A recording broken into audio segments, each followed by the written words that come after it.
The title is Equestrian Industry View on Thoroughbred Racehorse Sustainability and Versatility for a Second Career. I sort of put a question mark on the end of that, Tasha, I hope you don't mind. I'm sure you'll put me right if need be. Executive Manager for the Equestrian Affairs Project at the Hong Kong Jockey Club. Thank you.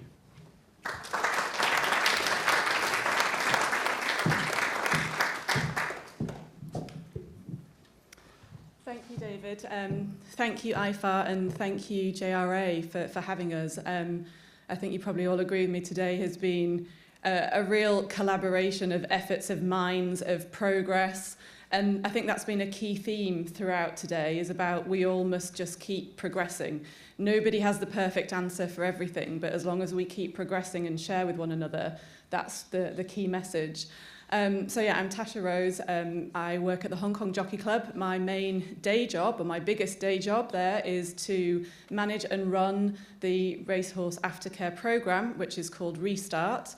But just to give you a little snippet of background, I came from the British racing industry. I used to work for ROR, and I've gone through the pony club ranks. So I've kind of had the equestrian, the racing, and the aftercare throughout my career. And this project, I have to say my thanks and acknowledgements. It was actually my MBA thesis, is this project. So thanks for the Hong Kong Jockey Club for allowing me the time and the resources to do this. It was with the University of Liverpool, so I have got to thank my co-authors, Tamsin and Debbie.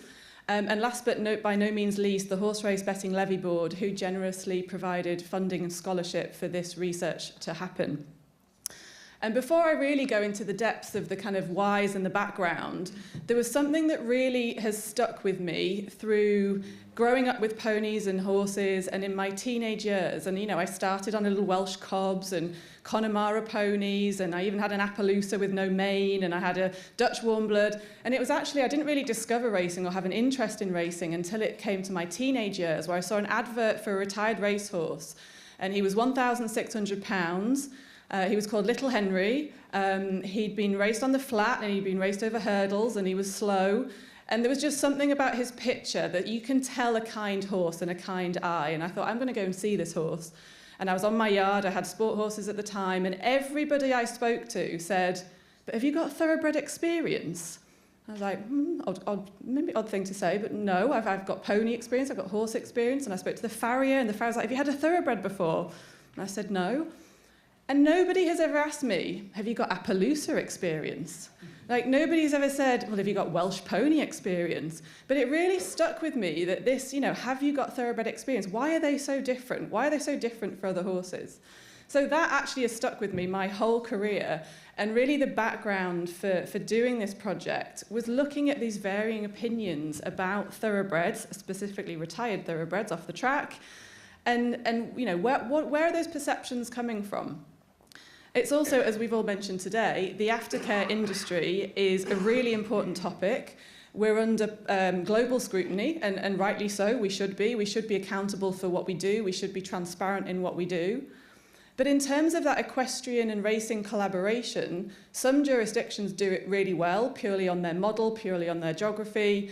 Some do it not so much, and there's valid reasons for that, but there's very limited evidence on what equestrian industry participants think about the retired thoroughbred going into a second career. I mean, published evidence, there's a lot of anecdotes.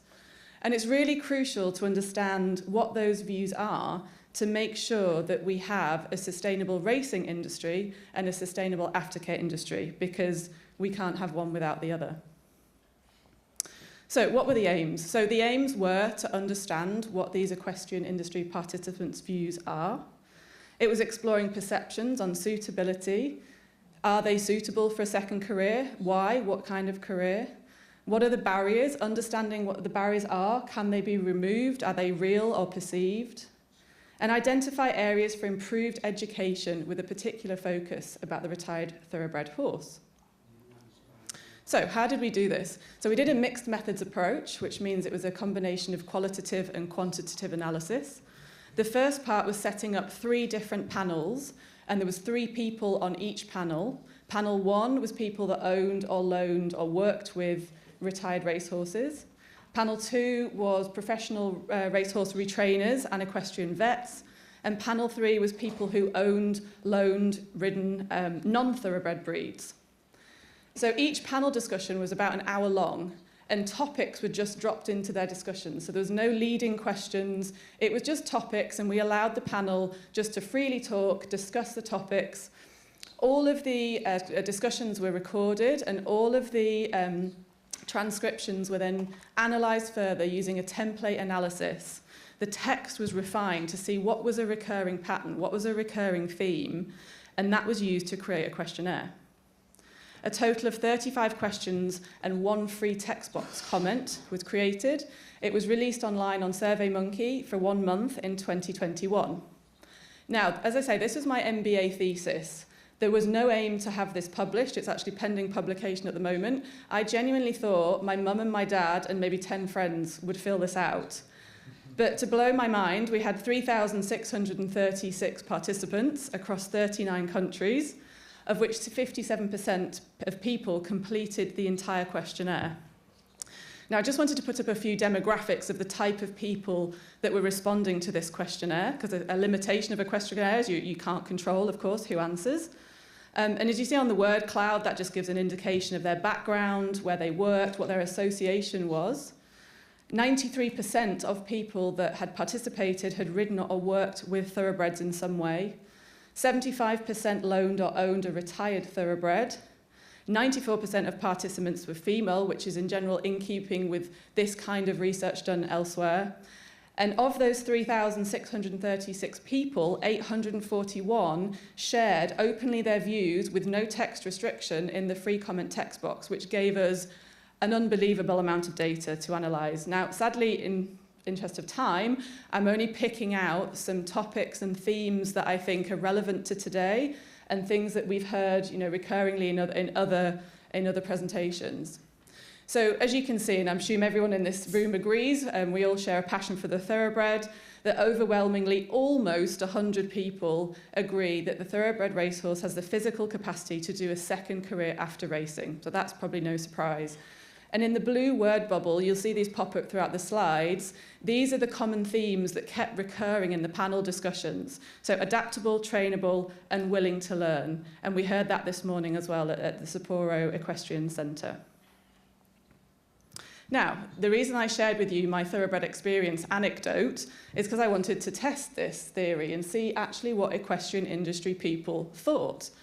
So the question posed was, I think that retired thoroughbred racehorses should only be handled or ridden by riders or handlers with previous thoroughbred experience. Just under 30% agreed with this. So there is a perception out there amongst equestrian people, amongst the equestrian industry, that actually you do need this previous thoroughbred experience. But where does that come from? What is the driver in that? And I don't have the answer for that, and that's something to be developed further. But the reason I put that importance of individuality here, and that's come up a lot today, is in the free comment text box, an overwhelming number of people had commented that breed is irrelevant. It's about the individual horse, and I couldn't agree more.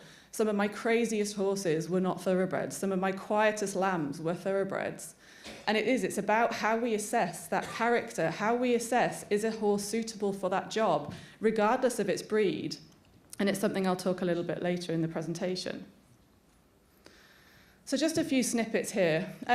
In terms of what a racehorse is exposed to in its racing life, that was seen as a huge positive. They're starting at a relatively young age compared to other equestrian sports. They're used to noise, they're used to crowds, they're used to cheering, they're transported quite a lot, whether that's plane or lorry. And 91% of people thought that exposure to all these different situations actually helps them in their transition to a second career. Now, the next point was quite interesting for me because just under 40% of people thought thoroughbred racehorses had a hard life before retiring.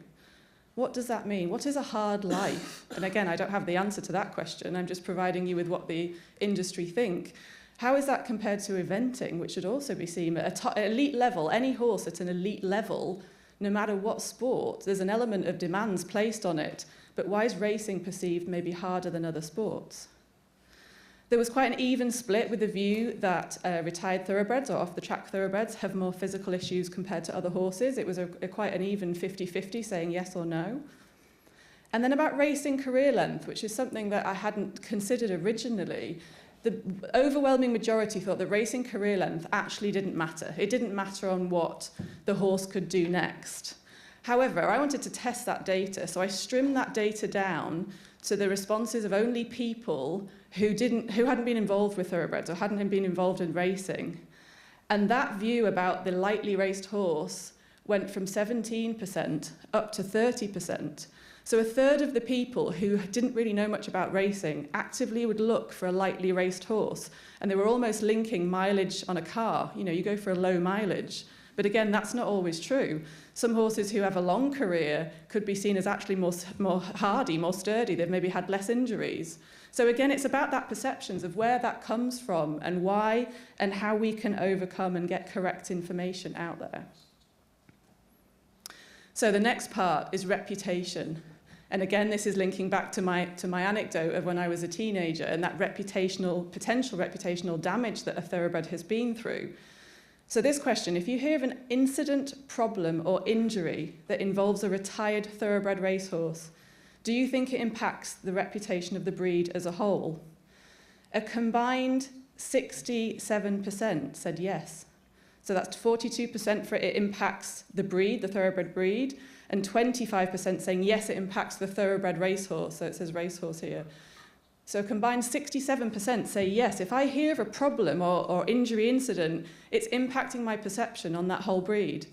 When we ask the same question for non-thoroughbred breeds, so if you hear of a problem, injury, incident, for anything that's not a thoroughbred, does it impact your perception of other breeds? 13% said yes. So there's quite an overwhelming difference in those perceptions. Now, same topic about reputation. And that unfair labelling of thoroughbreds is what came across in those panel discussions on both sides of people that were owning thoroughbreds and people that were owning other breeds. They all thought there was a bit of an unfair labelling and that thoroughbreds have experienced bad press and that stays with them. So this next question, I think that retired thoroughbred racehorses generally have a bad reputation related to temperament and behaviour compared to other horses. 85% agree or strongly disagree. And I haven't gone into it in this study, but there are published papers out there about how that perception can also be linked to their value. 72% of participants thought that retired thoroughbred racehorses would cost less or be free compared to any other horse. And there is some published research out there about, free horses or horses with low saleable value can become more vulnerable to ending up in welfare situations. So, as I mentioned at the start, the Horse Race Betting Levy Board generously provided funding for this research. So this research is predominantly about Britain. It's about how the industries work together, and that was my background before Hong Kong. So we asked the question to the industry, does racing and equestrian collaborate enough for the outlets? 47% said yes, but they could do more. 30% said no, they don't do enough. And as I said before, nobody's perfect, but as long as we keep making progress, as long as we keep working together and keep holding forums like this and sharing ideas, that's how we will get to a better place. So improving connection between racing and equestrian, specifically for Britain in this case, is vital, and there's further opportunity for collaboration. Then in terms of sourcing a horse, so we talked earlier, there was slides up earlier about how to find veterinary information, how to find racing records. It's very difficult in some racing jurisdictions to actually find out what's happened to these thoroughbred horses that you're getting. There's not a database where you can kind of have, that bank and wealth of information. And that was, again, a theme that was coming through the panel discussions, was it's a minefield to try and source a horse, but it's also a minefield to find out about that horse. We're quite lucky in Hong Kong that all of our retired horses come with full veterinary history. They come with temperament analysis. They come with feedback from the trainer, from the grooms. It comes almost with a catalogue of information. And I think that's very important as well for the sustainability of the aftercare industry. So sorry, it's a bit grey on there, but the answer to the question is yes, but they could do more is just about 36%. And no, they don't provide enough is nearly at 38%, so similar to percentages before. And again, this is very based on British views because 82% of the respondents were based in Britain. So just to summarise, Retired thoroughbred racehorses, as we all know, are very adaptable. They're highly, highly trainable and versatile. And the range of careers that they can go into, as we've heard from pretty much everybody's talk today, are quite vast. Most of them, they generally do have the physical capacity to embark upon a second career. They have potentially suffered more reputational damage compared to other breeds. There are some views out there that are just perhaps not true. And further work's really needed to communicate and educate in order to dispel some of those misconceptions, which may even deter people from even entertaining having a retired thoroughbred in the first place. And I think definitely there's room for improvement, and more can be done to bridge that gap between the racing and equestrian industry to provide more safe and suitable outlets. So the areas for further work, which I had noted here to be British focused, but the more I've heard everyone talk today, the more I think actually this is global development. You know, expanding the target audience and getting more responses to surveys like this. As I mentioned at the start, an overwhelming number of people already worked with thoroughbreds, so it's really be good to tap into those that don't and get equal number of participants involved. Exactly days like today, knowledge, education and information sharing. We've run the Jockey Club Retirement Racehorse Programme for a number of years. In fact, it even started just after World War II. Not by me, I will say. I'm not aged that well. But I've learned something today with JRA. You know, we're always learning. We're always taking snippets from other industries that we can take home and develop and share information. Understanding the barriers.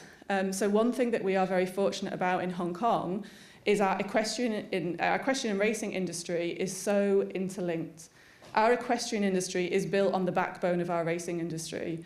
So apart from our National Equestrian Centre, we run 3 other public riding schools, and of the riding horse population, 70% of them are retrained thoroughbreds teaching people to ride. And when I actually contacted a few big equestrian centres in the UK and just said, why don't you have thoroughbreds, or do you consider that? And their first answer was their insurance won't let them. They cannot get insurance to have thoroughbreds on a riding school teaching people to ride. I had no idea that barrier existed. But again, it's understanding the barriers, what can be tackled and overcome and what can't. And last but not least, about the individuality, which I mentioned at the start and many people have mentioned today. We need to have some standards, and hopefully global standards, on how we assess our horses post-racing. How can we have retirement reports that we can read across the world that make sense, so that we can compare thoroughbreds in different jurisdictions? How much data can we get out there? How can we really assess what a horse is suitable for? Because if we can match the horse to its perfect second career, we're less likely to have welfare issues potentially in the future. Thank you for listening.